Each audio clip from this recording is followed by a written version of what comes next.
Good morning, everyone, or good afternoon, depending on which time zone you are joining us from. I want to thank everyone for joining BDSA this morning for our webinar, Pricing Compression in an Evolving Cannabis Market. We're going to be featuring a panel discussion with some of the brightest minds and most successful cannabis operators in the industry. So very exciting to have some folks joining us, some experts joining us today.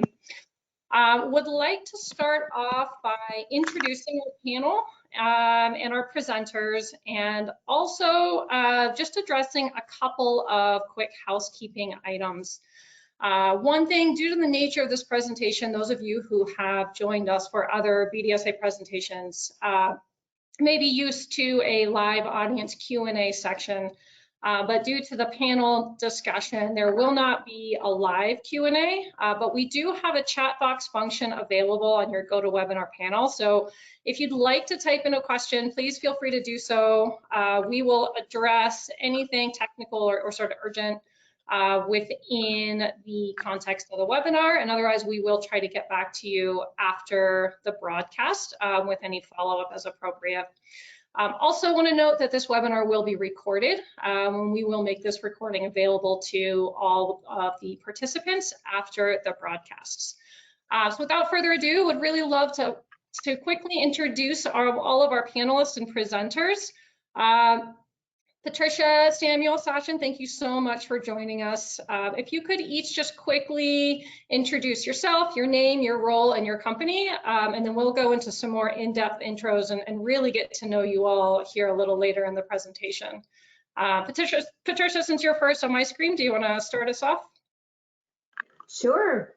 Hello, everybody, and thanks for having me. My name is Patricia Rossi. I am the Chief Marketing Officer with Acreage. We're a multi-state operator, vertically integrated MSO operating in 8 states.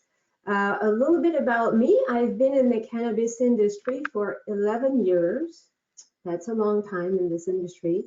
My first 8 years were as the CEO of our first operation in Maine, and I'm now leading the marketing and innovation team with Acreage for about 3 years.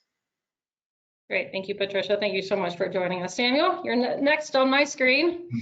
Hi, everyone. Thanks for having me today. My name is Samuel Song. I am the VP of Global Sales for an MSO edible company based out of Portland, Oregon called Groon. Just want to point out real quick, Groon is spelled G-R-O-N with a umlaut over the O. I like to think of that as 2 extra O's up there, and it gives you that oo sound, so it's Groon. It means green in Swedish. Our company was founded in 2014 by Christine Smith, who studied architecture in Sweden and also went back to Sweden to learn how to make chocolate. So that's where the name comes from. What do? I like to think I have one of the greatest jobs in the world. I get to travel around the country selling candy with some of my best friends. I've been in the industry for 8 years now, and couldn't be more excited to be here today. Thank you so much, Samuel. Sachin. Hi, everyone. I'm Sachin Kolgaonkar. I've been with Schwaz for over 3 years now, responsible for our synergies realization office and data analytics. Schwaz, if you don't know, we are a leading vertically integrated retail operator with a strong regional focus. We have 23 stores in Colorado and 14 stores in New Mexico, with 2 more opening by year end. Puts us in the top 3 in both states. And we run multiple brands on the retail front: Starbucks, Emerald Fields, or Greenleaf. What I do is basically run synergies and data analytics. We're big on data, hence the collaboration with BDSA. I have a background in supply chain, operational excellence, strategy and analytics, worked in multiple industries in prior lives, and most recently worked in sports apparel and grocery. So I'm just excited to, bring that background over here in the cannabis industry, learn a lot from industry experts such as yourself, and contribute to the panel today. Awesome. Thank you so much, Sachin, for joining us. Before we jump into what I think is going to be a very lively and very illuminating panel discussion, our very own Rick Maturo is going to be walking us through some data and insights courtesy of BDSA. Rick, I'm going to introduce yourself very quickly for those of us who aren't familiar with you just yet. Sure. Thank you, Liz. My name is Rick Maturo. As Liz said, I'm the Director of Insights and Analytics here at BDSA, and it's very pleasure to be sharing the stage with three innovators and clearly leaders in our space. Absolutely. Thank you so much, Rick. So I am Liz Tahura, co-founder and COO here at BDSA. And BDSA is the premier source of cannabis data, insights, providing mission critical support to organizations that are operating in, investing in, and supporting the cannabis industry through our 4 main suites of products. And Rick, if you want to switch the slide there we go. So those of you who are familiar with BDSA will be very familiar with these retail products, our retail sales tracking, which of course is going to illuminate exactly what is happening at retail, helping us understand the what, the when, and the at what price point, which of course is a high focus of today's webinar and today's topic of discussion. Also supplementing that retail sales tracking data is our consumer insights, helping us to really understand the why behind the buy, and also our market forecast, which provide a bigger picture perspective and a forward-looking view.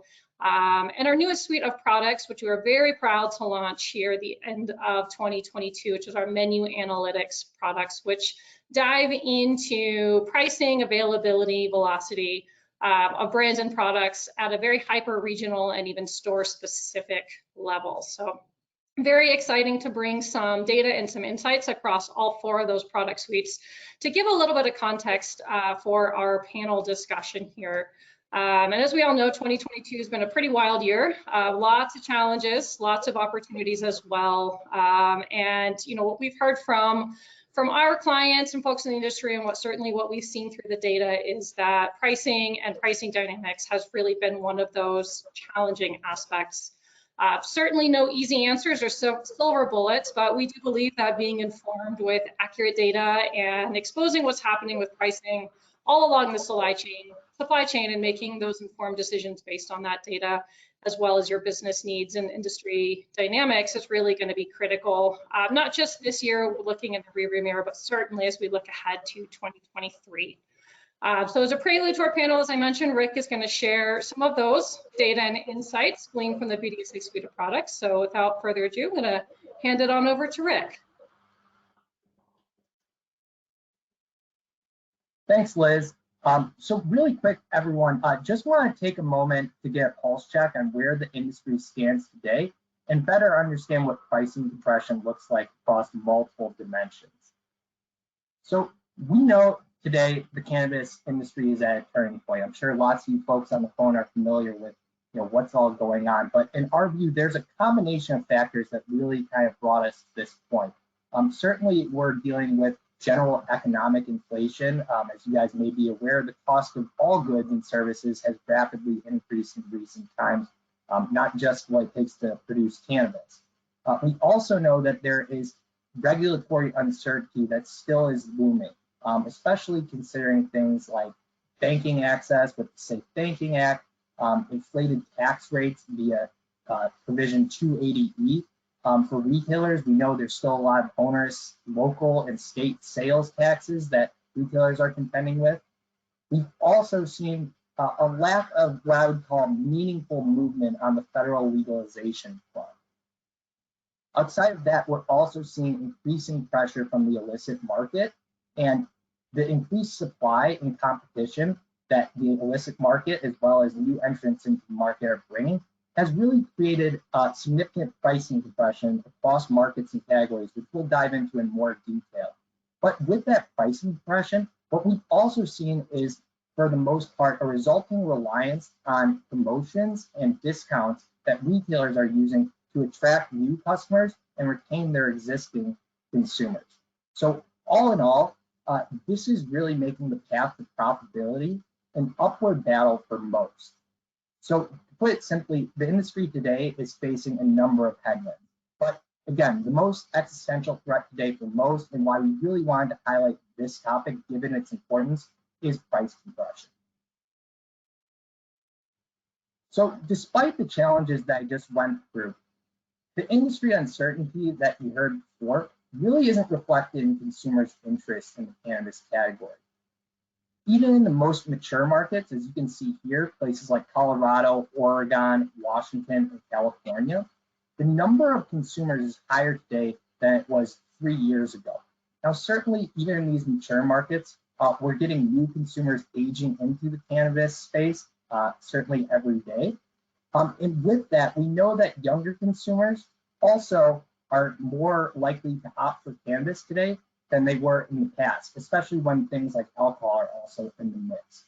And then certainly, even in these most mature markets, we're still getting some folks that are reevaluating their stance on cannabis and willing to come into the market, whereas they may have previously not been there.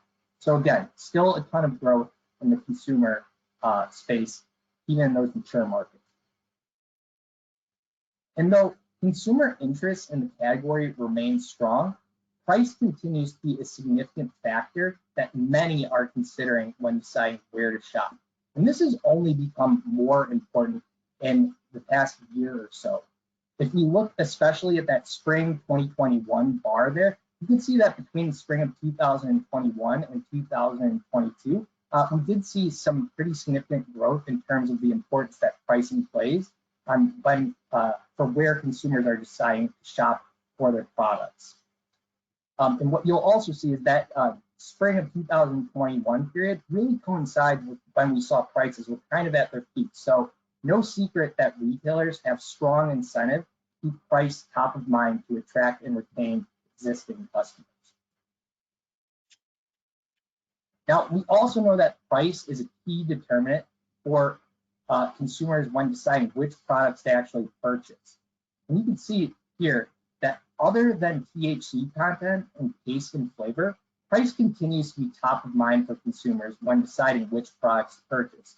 But what's really key here is that price is important both to those experienced users, you can see in the bars on the right, and it's also important to those less experienced users that you can see on the left. We can also see that for both groups, price is even more important than brand familiarity.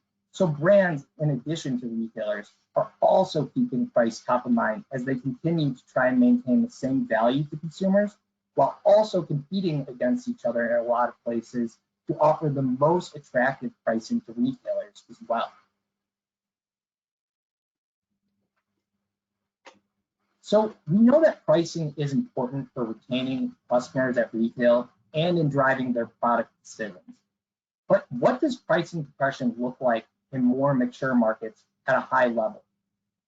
Well, here we plotted the trended equivalized average retail price for an average product in the aggregation of 5 states: Arizona, California, Colorado, Nevada, and Oregon. It's also important to note that all 5 of those markets did have sales going back to 2019 in the third quarter there. But if we look at the past 12-month period, what we've seen in terms of pricing for this aggregation of states is that the price decreased about 13%, which was more so than what we had seen in any previous 12-month period. We can also see, if you look at that furthest to the right point, that $9.43 price, is that price has actually fallen below where pricing was in that pre-COVID period. If you look all the way back on the left to 2019 in the third quarter there. So how do those pricing declines in the previous 12 months impact sales and unit growth? Well, if total sales are calculated as total units multiplied by the equivalized average retail price, in the previous 12-month period, which is Q3 2020 through Q3 2021, we saw that the ARP was increasing at a rate greater than units were decreasing. So sales grew and products were largely maintaining their margin. In the most recent 12-month period, however, which was the third quarter of 2021 through the third quarter of 2022, we saw that prices were decreasing at a rate greater than the incremental units gained by the price decreases. And because of this, total dollars were down, and in many cases, brands overall were losing margin.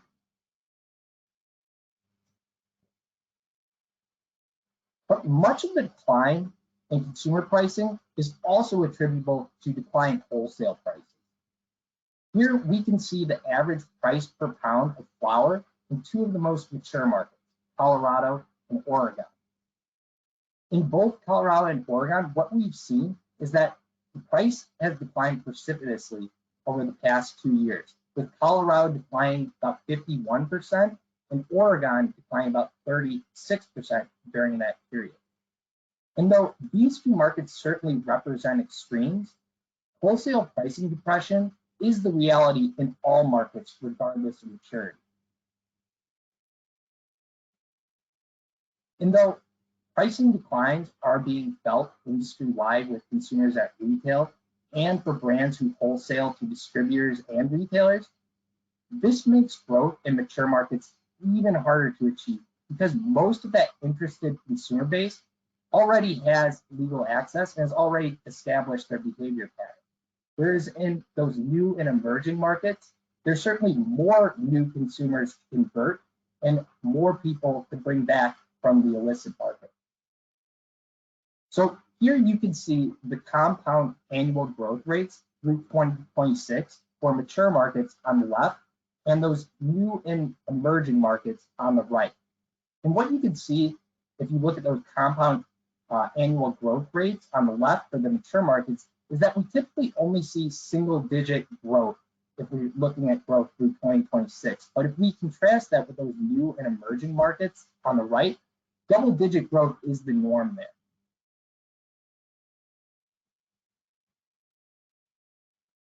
So from an industry perspective, future growth is primarily going to trace from two areas. On one hand, we have emerging markets opening up. For example, Missouri's adult use market, which is scheduled to open next year. We also have more distant future adult use markets opening up, like Florida, which we anticipate will have an open industry and have sales by 2026. The other area where we see growth from those new and emerging markets is those new markets that are already open becoming more developed. In that case, we're speaking to states like New Jersey, which their adult use market opened this April, and then also New York, which I know we're all kind of waiting on New York to get going. We're confident that we'll start to see those sales start to trickle in towards the end of this year or very early next year. But in any case, most of that growth is going to run through these four new and emerging states through 2026. Even if we adjust our view and look at newer markets like Illinois, Massachusetts, Michigan, and New Jersey, we can see that those newer markets are also being impacted by price compression. Here we can see that falling prices and broader access were leading to significantly more units being sold, but that those units that were being sold at far lower prices than previous periods are having a negative impact on brands and retailers' margins that in many cases they probably weren't planning for. So yet again, we see that pricing depression is having an unintended and a negative impact, even in some of these newer markets. But pricing compression is not just impacting new and mature markets alike. It's also impacted virtually every category in every channel. Here, if we look at categories equivalized average retail price for both rec and med only channels today versus a year ago, we can see that flower and shake, trim, and light experience the steepest price declines. And we can see that outside of pre-rolled, shake, trim, and light, vape, and edibles, these price declines did not see the categories outperform sales from a year ago. And for those categories that did, we can see the impact of consumers shifting to new categories, in some cases moving into higher ARP categories relative to flower, like vape and pre-roll and edibles, And in other cases, we see some consumers downshifting to categories like shake, trim, and light flower. And this is because even in those value-minded consumers, they understand that they can get a lot more supply at a lower cost today than what they could have gotten even a year ago. But not all adult use markets saw the same declines in price. If we specifically home in on flower, we definitely start to see differences by market. Looking here, we can see the October 2022 flower equivalized ARP plotted on the x-axis. If you look at the y-axis, we plotted the percent change in that flower EQ ARP in October 2022 versus January 2022. If you look at the average of both of those measures, as denoted by the lighter green dot towards the center of the chart there, you can see that in general, those newer and more oligarchic markets like Illinois, Massachusetts, and New Jersey maintain higher average retail prices and had lower price declines from January to October than those less concentrated adult use markets, specifically those that are going to be more in that lower left-hand quadrant, specifically talking about Arizona, Michigan, and Nevada in this case.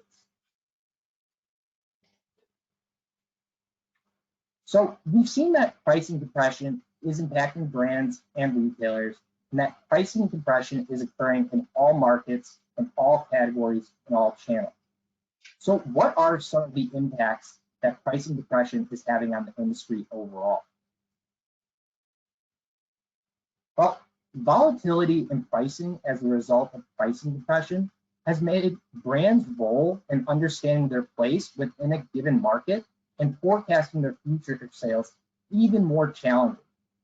Though many generally rely on their wholesale sales to better understand their brand's share within a given market, within a given category, or even within their own portfolio mix, the widening gap between the price brands believe or suggest retailers charge for their products and the true, often much lower price consumers pay at the actual register means brands need to pay even closer attention to that out the door price to more accurately understand their position within a market today.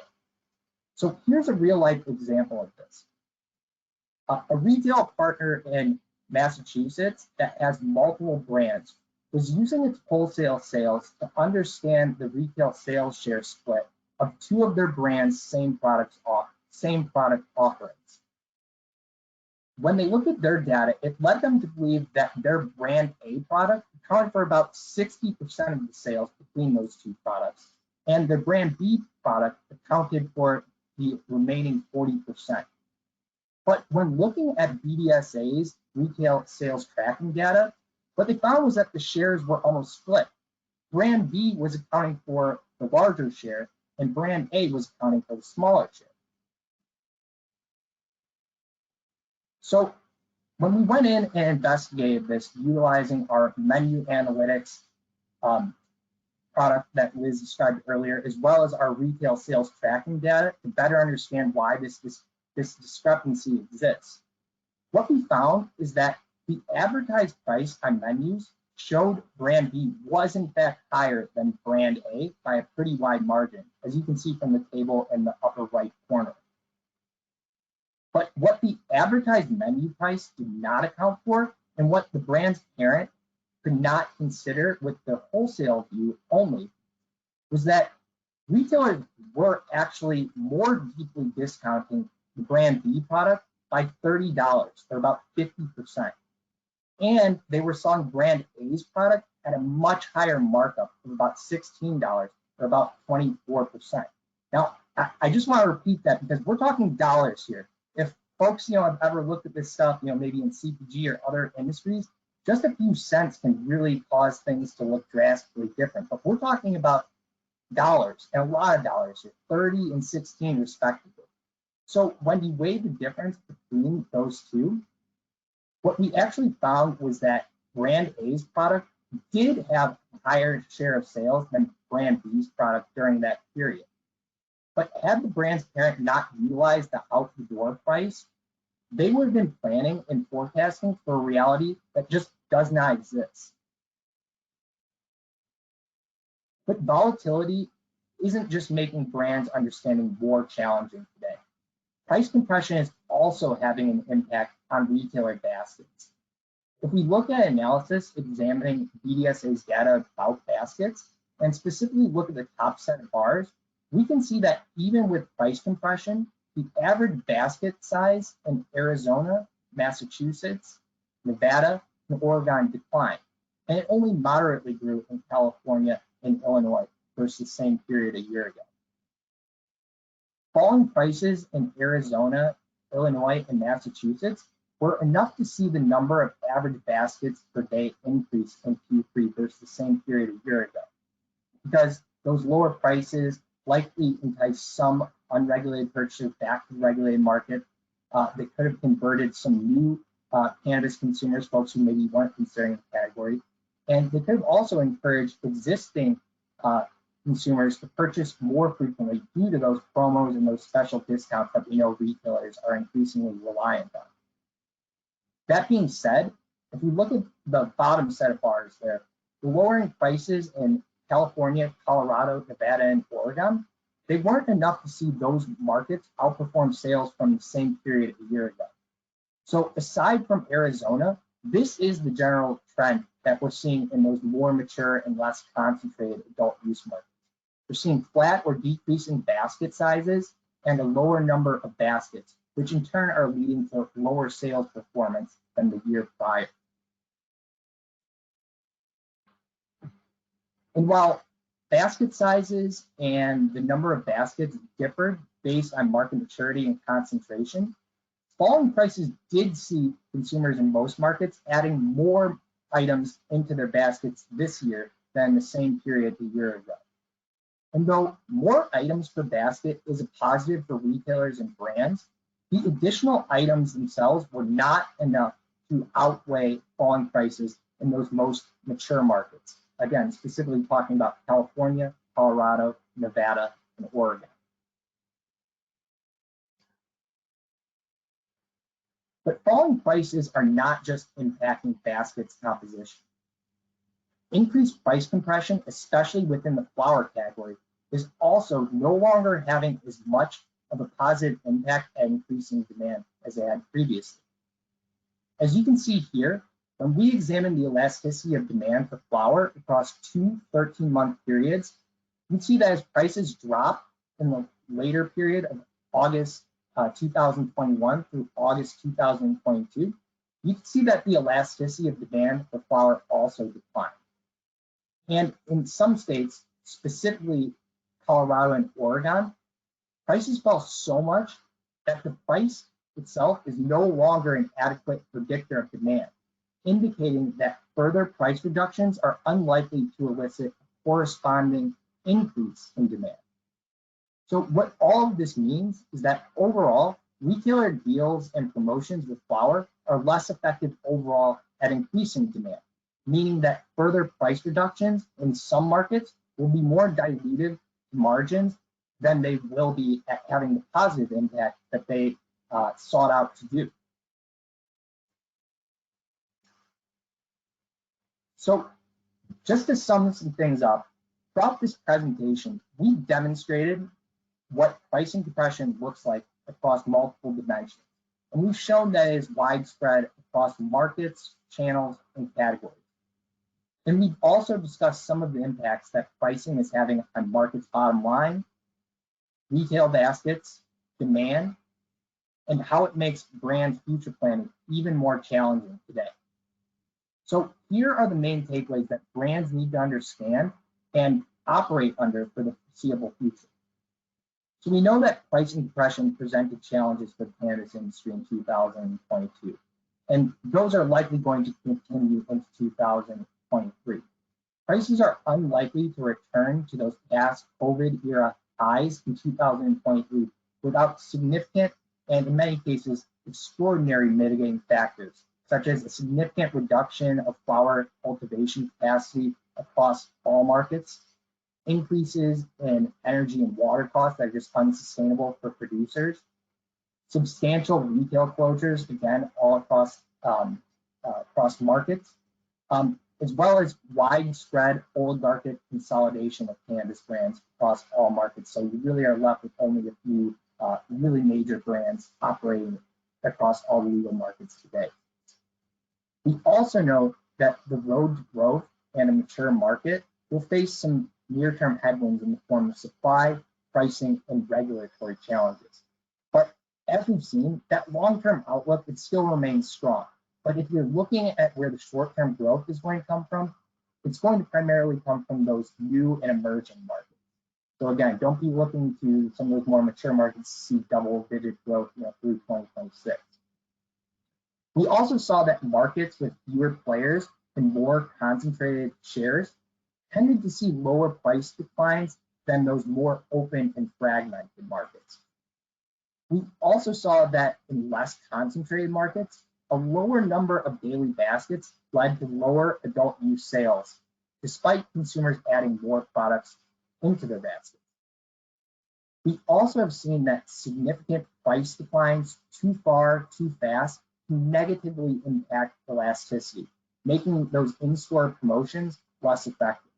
And while promotions and discounts can be effective at increasing traffic and basket sizes, those operating in mature markets should be conscious of the effect that price pressure has on the viability of these types of promotions.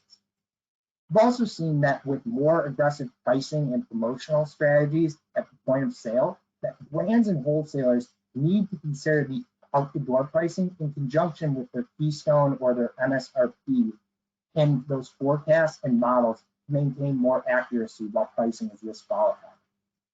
But in terms of the so what from all this, what I want to leave you with before we hop into the panel discussion here is that in an increasingly challenging market, strong partnerships and cooperation between retailers, vendors, cultivators, and wholesalers becomes critical for mutual success. Increased communication, data sharing, and collaboration will be increasingly important across all markets in the coming years, as brands and retailers will need to be more agile and expedient with deploying timely operational decisions and even dynamic pricing strategies. So now that we've provided some insight into what pricing depression looks like across multiple dimensions and shown how it's impacting the industry, I want to go ahead and invite Liz back to reintroduce our panel of experts so we can get their takes on pricing and the industry's evolution and understand where our BDSA views align and where they may have additional perspective to offer. So with that, Liz, turning the floor back over to you. Awesome. Thank you so much, Rick, for a really great presentation. Definitely couldn't agree more with your final statements there. Of course, that is exactly the spirit in which we are bringing together this great panel of experts representing different components within the supply chain, different roles within the respective organizations. So really excited to kick this conversation into high gear. We did some high-level intros to kick us off here. So Patricia, Sachin, Samuel, if you're good with it, I'd love to just sort of jump right into the discussion here. Maybe start with you, Samuel. Looking at the BDSA data, and Rick mentioned this earlier, it kind of shows that while prices are falling across categories, across markets, across channels, dollar sales are seeing some challenges, especially in mature markets. Edibles are one of the categories that does see some positive growth over the past 12 months. And BDSA data also show that as a top 5 brand in both Oregon and Arizona and showing steady growth in multiple markets, Grün really has seen some successes during some of these challenging times. So first off, congrats. And second of all, would love to hear from your perspective, something that's been working really well and or put another way, something you're particularly proud of as you look back on the past year and sort of the successes that you've seen within Grün. Yeah, for sure. So I just want to start off by saying pricing is really a cornerstone of our retail sales strategy. really understanding, like Rick put, not just the suggested MSRP, but what that out the door price is, because it all backs into a margin, whether it's on our side or on the retailer side, right? And for us, like, we don't want to look at pricing or price schedules or promotions and discounts in a negative way or a cheap tactic. I think there's a better way to look at this and really create an effective strategy to win the long game, right? And what I mean by winning is becoming your favorite edible. So for us, when we look at our customers and when we think about, you know, how they receive us without diminishing our brand value, we want to look at our customers through multiple perspectives. I call it the ABC. You have the account, the retailer, who has a very specific maybe set of criteria, whether that's margin or product assortment on shelves and the differentiating factors to really warrant that position. And then the bud tender, who I believe really benefits off of a brand that's able to provide effective selling tools to help them speak to the values of the brand and convert customers. And then lastly, the end user, the customer, who also has a set of criteria to try your brand out and to come back and have that repeat business. So for us, it's really funneling all of our decisions and our strategies through those three lenses and formulating something that benefits all three. So for us, one thing that's worked really well when we launch into a new market and then with a new retailer partner is being able to design a customer journey for all three, right? It's not just, okay, we need to make our quarter, so we have to put a bunch of discounts out there on the fly and hopefully that increases sales. It's how do we make ourselves more available to new users from the account and retailer perspective? How do we drive new traffic into their store? How do we design something that increases the basket size? Maybe have new customers try something they've never thought about, or maybe they didn't try it because the price was too high. So how do we remove that barrier to entry, but give them something to come back for, right? So for us, we launched something fun in Arizona in 2022 called our fun size. So we sell a bunch of different products, different candies. One is our 10-pack sugar-coated pearl. This is a gummy, and this will retail on average $20 to $28, depending on the market. And for some customers, especially new users, that price point might be out of reach. So what we did was we created a fun size that has 2 pearls in there at a price point based on the data from BDSA that showed under $5 has a really effective point of sale moment there, right? And how this benefits the ABCs is we're giving bud tenders an easy thing to upsell at the counter. We're giving retailers an opportunity to create a multiple unit transaction, a bigger basket size, and we're removing the price point barrier for new users to try our brand, try our products, fall in love with it, and come back and buy more. And you can get really creative with this, and whether that is that item under $5 for an add-on, maybe it's a gift with purchase, right? So we'll do a Pepsi challenge. Every edible, doesn't matter if it's our brand or if it's your brand or someone else's, we'll give the retailer a set amount of inventory and they can give it away for a penny or for free. And hopefully then the customer is able to take it home, try it, fall in love, and come back and spend the full price. So yeah, that's something that we're especially proud of, is making sure we're looking at these strategies through these multiple lenses, using good data, reliable, accurate, timely data, and focusing in on the partnerships with our retailers. Because it doesn't matter how good your idea is, if the retailer or the account doesn't get it or isn't willing to try it, you're not on shelves, you're not doing it. So that's my take on it. I love that, Samuel, and I love that that concept that the retailer and the brand are certainly in a partnership together. Sachin, from your perspective, kind of the same question for you. The retail ecosystem from Schwazze is obviously one of the higher performing and most well known within the Colorado ecosystem. Would love to hear from you, and especially with the retail perspective, what at Schwazze has been especially effective and are you especially proud of this year? Oh, I think you're muted. 3 years of doing this and still doesn't get old, right? First off, I have to say, Liz, excellent presentation by by BDSA, by Rick. I could relate. A lot of the material presented was resonated with me. We are seeing similar trends, so it's excellent to look at data aggregated the way you have for the for the region, for the industry.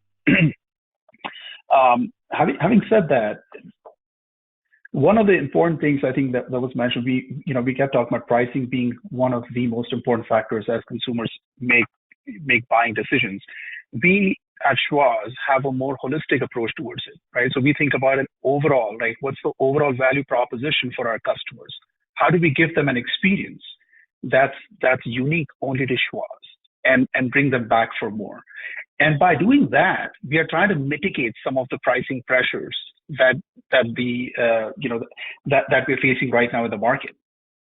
A lot of it is, as far as the strategy is concerned, a lot of it is focused around, right, tiered, something Samuel mentioned earlier, right, tiered offering to the customer, a wide assortment, giving customers an opportunity, right, depending on the size of their wallet, multiple products to choose from. From a pricing standpoint, we've been careful not to engage in what I like to call a race to the bottom, right? If we chase our competition, if we just, react to pricing pressure, it's definitely a race to the bottom. What we have done better is, again, targeted marketing, making sure that we, instead of lowering our prices, use what the grocery industry calls TPRs, right? Temporary price reductions, or pulse our promotions to our customers, thereby maintaining the value of a brand. We have also engaged heavily in developing our own brands. BDSA, so Purple Bees is a brand that's in the top 10 in Colorado right now. The BDSA quarterly report says we had 100% growth in disposables and 42% growth in cartridges. Purple Bees as a brand has grown 200% within our footprint in Colorado, right? So that was a big thing we did as well. Just invest in our own brand, make sure that we can,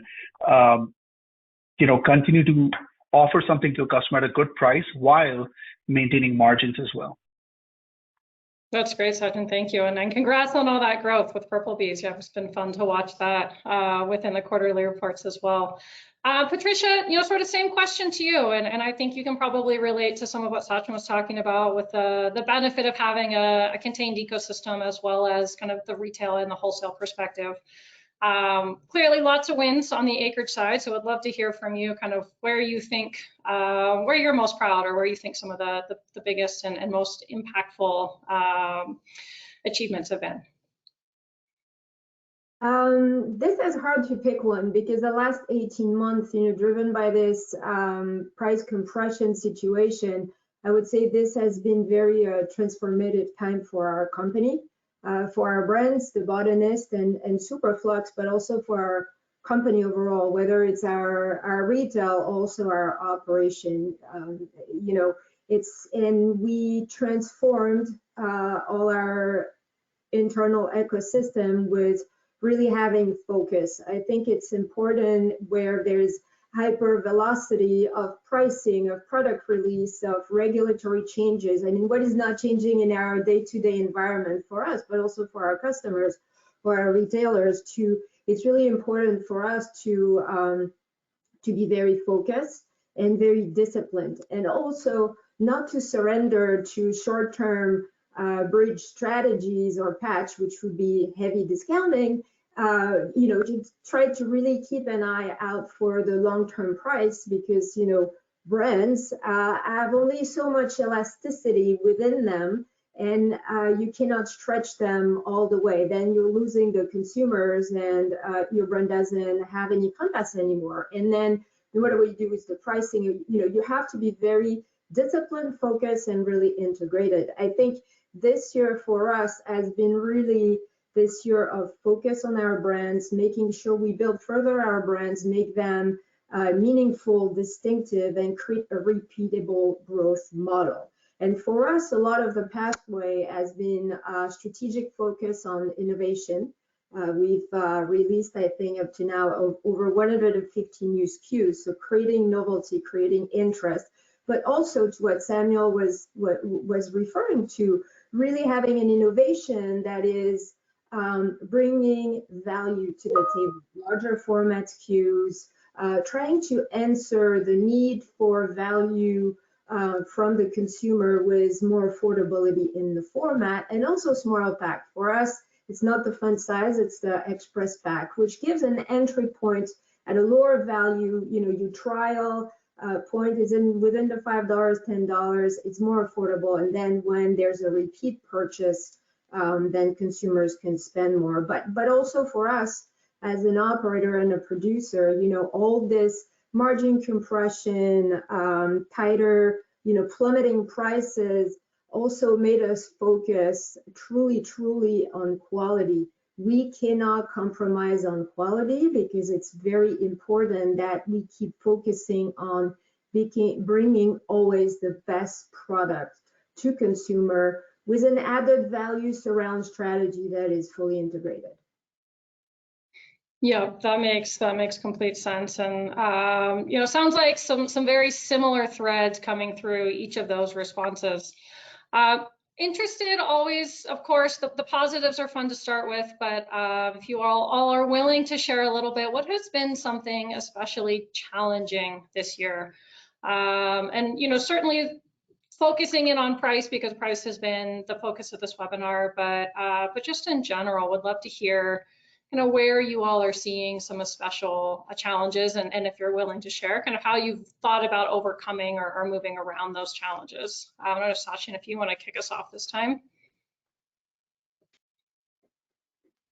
Yeah, sure. I think sticking with the pricing conversation, I would say the challenge has been, right, again, dealing with that race to the bottom, right? There is competition who are newer stores or folks with smaller footprint trying to gain market share with very aggressive pricing as they try to do that. It's not sustainable in the long run, we know that, right? But it does influence our customers in the short term. So understanding that, understanding also what the customer really, what, you know, having a pulse on our customer demand, right? What is the customer looking for? So that's been really the goal as we look at whether it's BDS or whether it's our own analytics as well, just understanding what is the customer looking for. So we have seen a trend, you know, more towards CPG. You know, we saw those slides a few minutes ago that showed that overall flower is declining, but we are seeing a rise in CPG in edibles and in vapes. So we are seeing similar trend as well. So for us, it's to how do we quickly react, get the right products on the shelf at the right years, price them in a way that can help us offset some of the pressure that we're seeing on the flower side. Flower has become a smaller portion, relatively a smaller portion of our business compared to, say, 2 years ago. So I think that's been a big challenge from a pricing standpoint. How do we offset that, you know, that gap, so to speak? Yeah, I mean, outside of that, I think outside of the pricing, I don't think there are, you know, I think we continue to operate the way we do from a Schwazze standpoint. It's, you know, we are focused on doing all the right things, you know, all the small things right? So it's all about, you know, making sure that we go deep in the region we operate in, right? Like make sure we keep increasing our footprint. So, you know, increase our footprint, open more stores, bring more products, bring more quality products to the customers, and lean on our own brands. So I think I would say that's primarily what we're dealing with right now. Yeah, and Patricia, are you seeing similar challenges? Yes, very much so.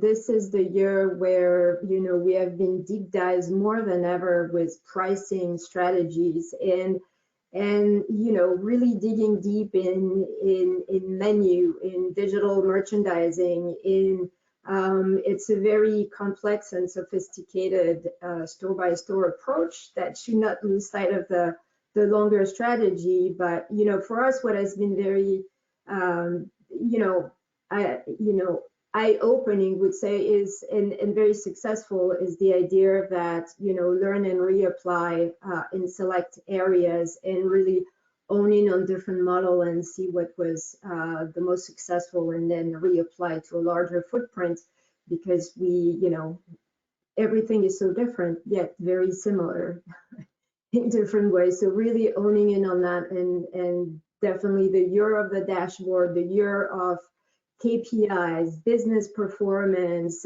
every promotion, every product launch, everything has to be measured and tracked more than ever. This was always at the core of what we were doing, but now we're becoming very obsessive compulsive of driving performance, and every dollar counts. Well, that's music to our ears, of course. We love the data-driven decision making. Samuel, I see you nodding there. From a wholesaler perspective, does this all ring true to you as well? Yeah, I'm laughing a little bit, Patricia, when you speak to the year of the dashboards, the KPIs, measuring every single thing in detail and in a timely manner. I mean, that's what we've been spending a lot of time within our C-suite focused on for next year, is like, what are those KPIs? Where I've struggled is there's a million things from the sales side that I can put out there, but what is the most important and fundamental sets of measurements that all the departments in the company as a whole need to focus in on? So I mean, in that spirit, like, staying disciplined is a challenge in and of itself, right? When we're in a market and a newcomer steps in and they want to undercut everyone at a similar value proposition by a substantial amount, double-digit amounts, it's like, do we chase them, or do we hold true to what we've been doing and continue on and stay the course? It's also a little challenging, but it's just the way it is. Like, every market is different, right? We're in 5 markets and Canada. Oregon is our home. We started in Oregon in 2014. Arizona, Nevada, we just got launched up in Missouri and having a lot of fun out there. Oklahoma, and then all throughout Canada. And within each of those states, we have to deploy different strategies because the regulations or the retailers that are there, Arizona is dominated by MSOs, and that conversation with them to roll out an effective promotional strategy is very different than the people out in Oklahoma or our friends in Oregon, right? They think differently, they have different criterias. Just gonna say it, like, the magic term has been a protected margin in our discussions with some of the MSOs. And what we found is, like, if we're able to guarantee and protect the margin with them, we can be a little more creative with all the promos and those customer journeys that we're trying to design together. So just understanding that it's not gonna all fit the same way, and that you have to get creative and be okay with that, but also stay the course, and like 80% of it needs to remain consistent across the different markets. You have to hold to your brand values and continue to provide value to the customers, no matter the price point. The one other thing I want to add, like, for us, the product assortment is really important. Sachin, I hear that the disposable line really took off and did really well, right? And so for us, we have products that are priced higher that give a different targeted effect, and then we have products that are more limited in what it does. And when I say that, I mean it's just THC, and those price schedules are designed for a specific customer. So this is what a Mega Pearl looks like, and this is what a Pearl looks like. So in comparison, a Mega is a lot bigger. Now, Pearl usually has 10 milligrams of THC. A Mega has 100 milligrams of THC. This costs a lot less than this, right? But this is designed for a customer that only has a certain amount of money, and they're coming back every single day because they need this dosage to get on and get through. Whereas this customer here may use a 10-pack over the course of a week, 2 weeks, or a month.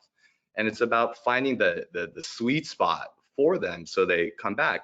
Eventually, what we'd love to see is someone who's only got $5 to spend takes this and then graduates up to something that's $25, but they're different customers. So how do you fill that gap? How do you find something in a 10 pack that is price sensitive to someone who's traditionally buying, just a single serve? I don't know where I was going with that, but I had some props today and I figure I'd do a show. We always love props and visual aids. Well, Samuel, you touched on something that we've talked a lot about and that Rick focused on in his presentation, which is the difference between markets and the importance of, from a brand perspective, from a retail perspective, having a consistent strategy and brand story and approach, while also understanding and adjusting to some quite frankly, very, very variable market conditions, market by market. Emerging versus mature, west versus east. There's a lot of context and nuance there. Patricia and Sachin, do you see that same thing playing out within your organizations? Yes, I mean, it's as I was preparing for this panel, I came to realize that we tend to think state by state. But as maturity is accelerating of all these markets and as adult use is becoming mainstream, I mean, look at the East Coast, which is one of our focus area.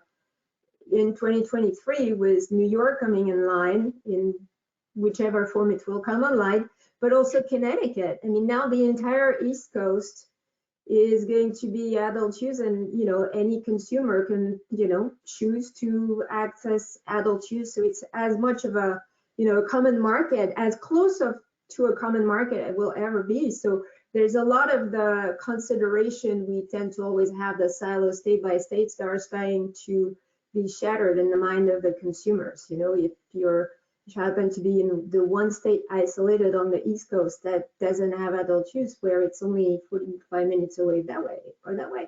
So there's a lot also of adult use not losing its novelty appeal. It's really there. We're entering a commoditized world, and that's also part of the influence of the, compounding the effects of these pricing compression elements, I believe. Yeah, Patricia. Yeah, I mean, sorry, go ahead, Sachin. Would love to hear your perspective. No, that's fine. Yeah.